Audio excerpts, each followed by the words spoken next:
Okay, when I say the word yoga, what's the first thing that pops into your head? For most of us, right, it's a yoga mat, some specific poses, maybe focusing on our breath. And yeah, that's absolutely part of it. But the ancient texts, they show us a practice that's so much deeper, so much bigger than just the physical stuff. So come on, let's journey beyond the mat together and uncover the three faces of this incredible tradition. So this is the big question for us today. We're going to push past the familiar postures and really dig into the foundational ideas that have shaped yoga for thousands of years. We're about to go on a trip from what we think we know about yoga to the profound philosophies that started it all. So here's our game plan. We're going to explore three totally distinct but deeply connected faces of yoga from these ancient texts. We've got yoga for the mind, yoga for society, and yoga for the body. You can think of them as three different lenses we can use to look at one magnificent tradition.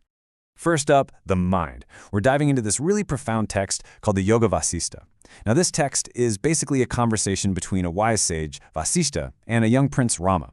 And Rama is struggling with the same huge questions we all do, Like, what's the point of it all? What is reality? This isn't about postures, it's a full-on exploration of consciousness itself. And a core teaching of the Yoga Vasishtha is, honestly, mind-blowing. It says that our entire experience of reality, all our suffering and all our freedom, is just a projection of our own mind. The world we see and feel is kind of like a dream. And getting that, really getting that, is the key to liberation. And this leads to a really unique and powerful idea, Jiva Mukti. You know how some traditions see enlightenment as something you get after you die?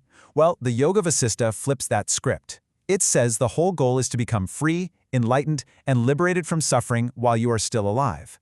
It's a goal for the here and now, which is pretty incredible. So how in the world do you do that? Well, the text lays out this unique six-limbed path called Shatanga Yoga. And here's what's so wild about it. Take a look. There are no physical postures. None. Unlike the eight-limbed path of Patanjali that many of us know, this path is all about training the mind. It's a purely philosophical practice focused on things like self-inquiry, contentment, and just unshakable concentration. All right, so we've explored that deep inner world of the mind. Now let's zoom out and look at the outer world. Our actions, our responsibilities, our place in society. And this is where the Smritis come in. These texts are all about grounding yoga in the real world, giving us ethical and social roadmaps for living a yogic life. Now, to really get the Smritis, it helps to know this quick distinction. There are two kinds of sacred texts. First, you've got Shruti, which means what is heard. These are seen as eternal divine truths, like the Vedas. Then you have Smriti, which means what is remembered.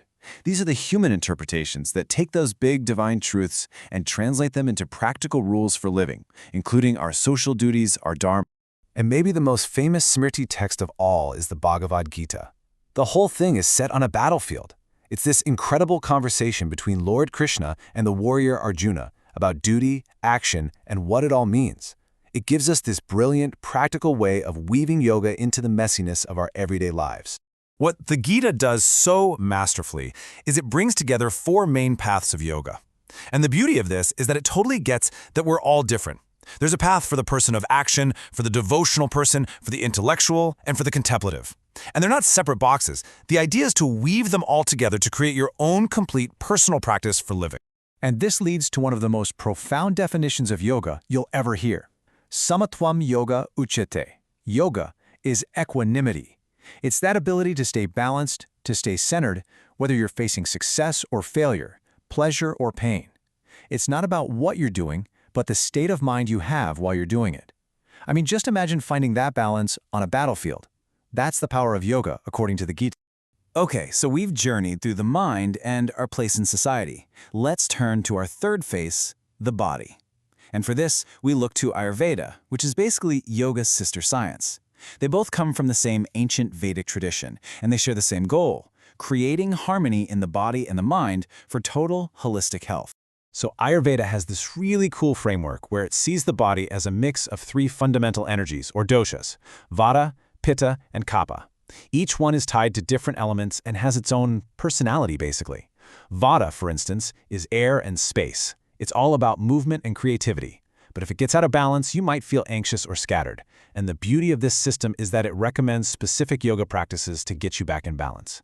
So for that scattered Vata energy, A nice, calming, grounding practice with forward bends is just the ticket. Feeling too fiery from an imbalanced pitta? A cooling, slow practice is what you need. And what this really drives home is that deep, deep connection between the mind and body.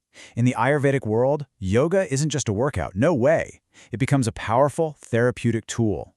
Asanas, breathing exercises, meditation, they're all prescribed with the same care as medicine, designed to head off disease, boost our energy, and help us along our spiritual path. So what a journey, right?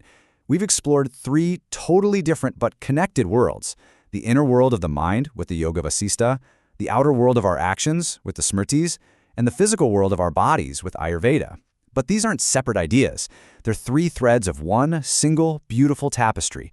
So now let's pull all those threads together and see what this ancient wisdom really means for us today. Look, here's the bottom line. Yoga isn't just one thing. Through the lens of the Yoga Vasishtha, it's about mastering our own mind. Through the Smritris, it's about how we act in the world, with balance and purpose. And through Ayurveda, it's a sophisticated path to our own holistic health. Mind, action, and health. These aren't just pillars standing next to each other. They're all interconnected, each one feeding and supporting the others to create a practice that's truly whole. So as we wrap this up, the real question isn't about some dusty old texts. It's about your life, right now. Knowing that yoga is also a discipline of the mind, a guide for your actions, and a path to your health, how could that change things for you? How can this ancient, multifaceted wisdom truly enrich your life both on and, more importantly, off the mat?